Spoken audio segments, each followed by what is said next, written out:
Graça e paz a todos. Estamos aqui mais uma vez, não é? No PGM. E eu espero que o nosso Deus aceite esse culto para a honra e glória dele. Oremos.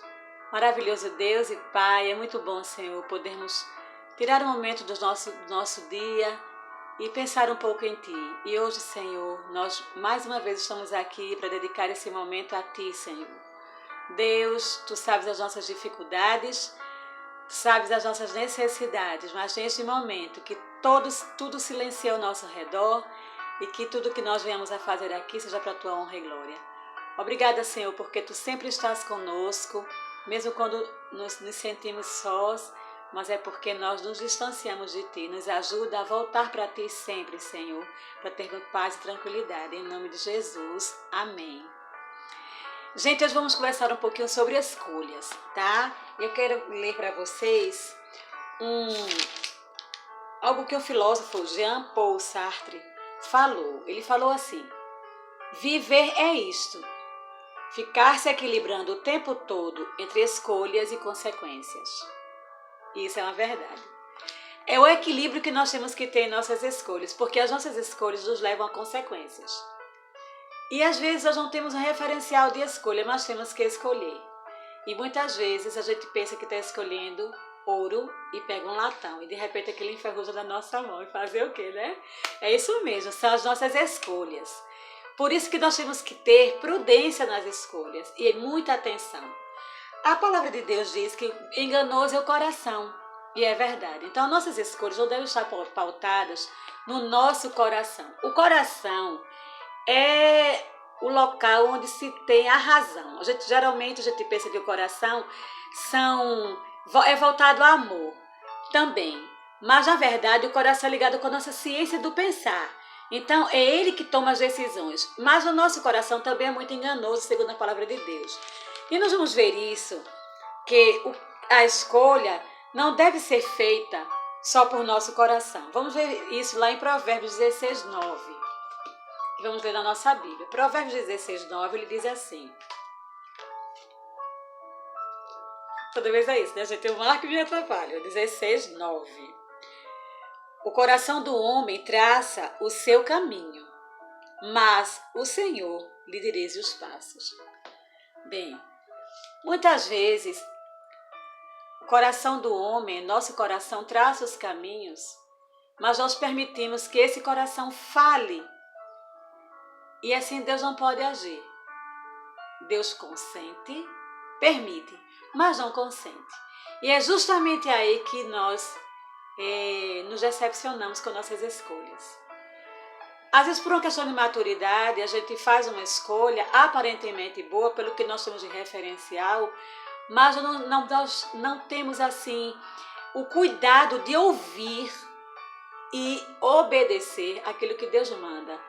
E muitas vezes é uma escolha para o resto da vida, é uma escolha que não vai ser aquilo que é o melhor para nós.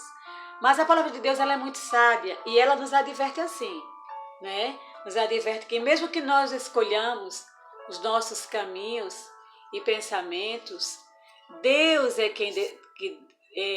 que vai traçar, seja para o nosso bem, né? Porque é uma escolha sábia, ou seja, para uma escolha que vamos ter as consequências não muito boas. Se a gente observar toda a escolha que o homem fez, Deus sempre estava querendo levar o homem para o bem.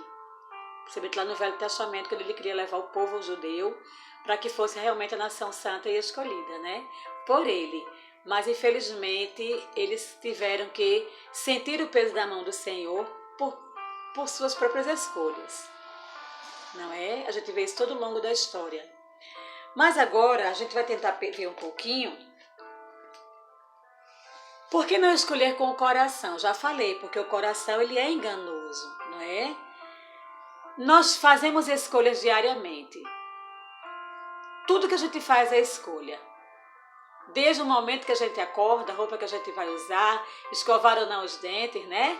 Com o que nós vamos comer, tudo na nossa vida são escolhas. Mas existem escolhas sérias.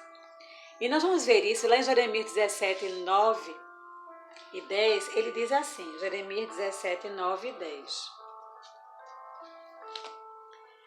Ele diz assim: enganoso é o coração mais do que todas as coisas, e desesperadamente corrupto. Quem o conhecerá?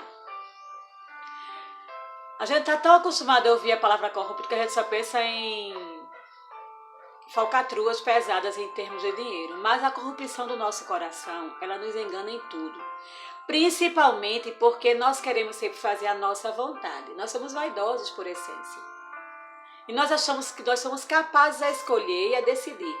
Então, às vezes, a gente percebe, o Espírito Santo está dizendo, não faça, não faça. Mas a gente diz assim, não, mas é para o nosso bem, é uma coisa tão boa, eu não vejo mal nenhum, e a gente escolhe. Então, é aí que há a corrupção. O nosso coração se corrompe porque nós não usamos da razão e sim do nosso sentimento humano. Então, a corrupção nesse sentido aí é que realmente o nosso coração, ele é corrupto. Quem o conhecerá? Às vezes a gente passa por situações, e esse ano já passei por uma, que nem eu me reconheci naquela atitude que eu tomei. Então é vago a gente dizer que eu me conheço. É uma frase muito vaga, sem fundamento, porque nós não nos conhecemos na profundidade. E quanto mais nós nos achamos prontos, é aquele ditado que diz, quanto mais alto o coqueiro, maior a queda. É aí que há o engano. É aí que nós nos enganamos, quando nós achamos que nos conhecemos. Na verdade, nós não nos conhecemos, porque o nosso coração, o nosso sentimento, ele é altamente corrupto. E ele se corrompe com muita facilidade. E muitas vezes nós achamos que estamos abraçando uma pedra preciosa, estamos abraçando um latão, que mais à frente vai enferrujar, e danos e consequências virão por conta da nossa escolha errada. E no versículo 10 ele diz assim: eu, o Senhor, esquadrinho o coração, eu provo os pensamentos, e isto para dar a cada um, segundo o seu proceder, segundo o fruto de suas ações. Muitas vezes nós dizemos assim, eu não merecia isso aí. Por que eu estou passando por isso?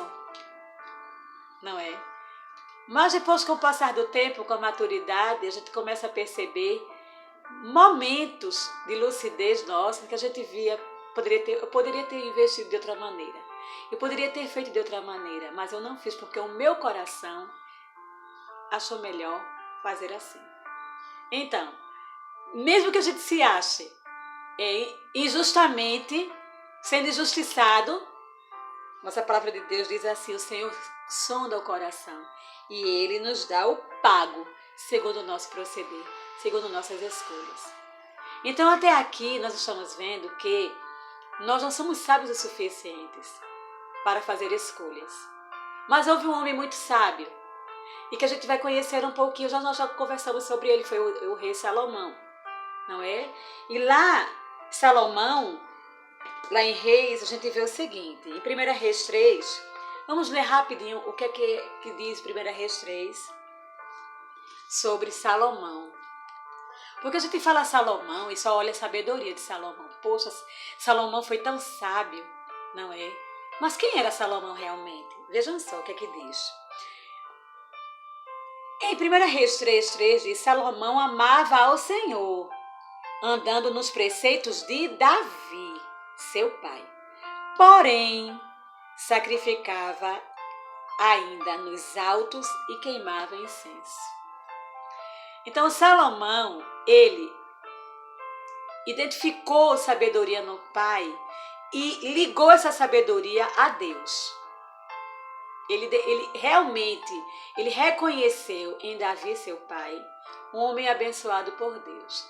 Mas mesmo assim, apesar de ele conhecer a Deus, ele ainda fazia seus sacrifícios e queimava incensos. A Deus, não. O que a gente aprende com isso? Que apesar da nossa fragilidade, não é? Dos nossos pecados, nós temos que ter uma característica principal. E vê assim. Lá no versículo 6 diz: respondeu Salomão, de grande benevolência usaste para com teu servo Davi. E ele sai narrando tudo que ele via, a mão de Deus sobre a vida do pai Davi. Então ele diz assim: dá, pois, ao teu servo coração compreensivo para julgar a teu povo, para que prudentemente discirna entre o bem e o mal. Pois quem poderia julgar a este grande povo? Então, Salomão, ele destaca aqui três coisas importantíssimas para as nossas boas escolhas. O pedir a Deus, como nós devemos pedir? Nós devemos pedir a Deus compreensão para entender a sua vontade e assim realizá-la. Devemos pedir também a Deus prudência para tomar decisões. O que é ser prudente? Não é agir segundo o coração, sentimento, unicamente, mas agir segundo o psique, pesando os pós e contras, não só para o momento, mas as consequências que venham dessas decisões, né? Olhar o que isso vai, a que abrangência vai ter se ser prudente. E também ter discernimento para julgar as causas dos seus súditos, no caso ele. Mas ter discernimento, sabedoria, percepção para compreender e fazer. Quando Salomão pediu isso, Deus identificou em Salomão humildade da parte dele. Salomão podia pedir: Senhor, me dá riquezas, me dá os melhores homens, me dá a melhor cavalaria para que eu possa lutar com os meus inimigos, os meus adversários. Mas Salomão não pediu isso. Salomão pediu exatamente o que ele identificou em seu pai Davi. E assim ele foi humildemente diante de Deus, apesar de ser um homem com práticas que não agradavam a Deus, como nós vimos lá no versículo 3. Mas Salomão pediu a ele aquilo que ele precisava, porque ele queria ser tal qual o seu pai o tinha dado como exemplo. E Deus percebeu em Salomão essas características, e nós sabemos a história de Salomão, o que aconteceu. Mas por que buscar a Deus? Porque Deus é forte e fonte de sabedoria.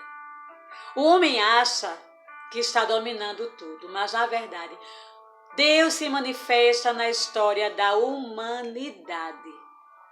Tudo que acontece humanamente está voltado para a vontade de Deus. E nós colhemos os frutos das nossas escolhas. Lá em Tiago 5:1-5 diz: quem é falta de sabedoria, peça a Deus, que nos dá liberalmente. É mais ou menos isso que lá em Tiago diz. Então, se nós não temos sabedoria, que nós permitimos que a nossa vaidade, a nossa imprudência tome a frente de nossas decisões, peçamos a Deus sabedoria para viver de acordo com a sua vontade. Que nós possamos fazer escolhas, porque das nossas escolhas vêm as nossas consequências. Nós colhemos e colheremos frutos de nossas escolhas. Então, se nós nos colocamos diante de Deus, pedindo a Ele sabedoria, prudência, discernimento, com certeza, se nós pedirmos com os nossos pedidos estejam condizentes com a vontade do Senhor, Ele há de nos galardoar com seus bens e assim nos dará uma sabedoria para vivermos de acordo com a sua vontade e colhermos os melhores frutos. Que o Senhor nos abençoe nessa breve meditação de hoje. Amém.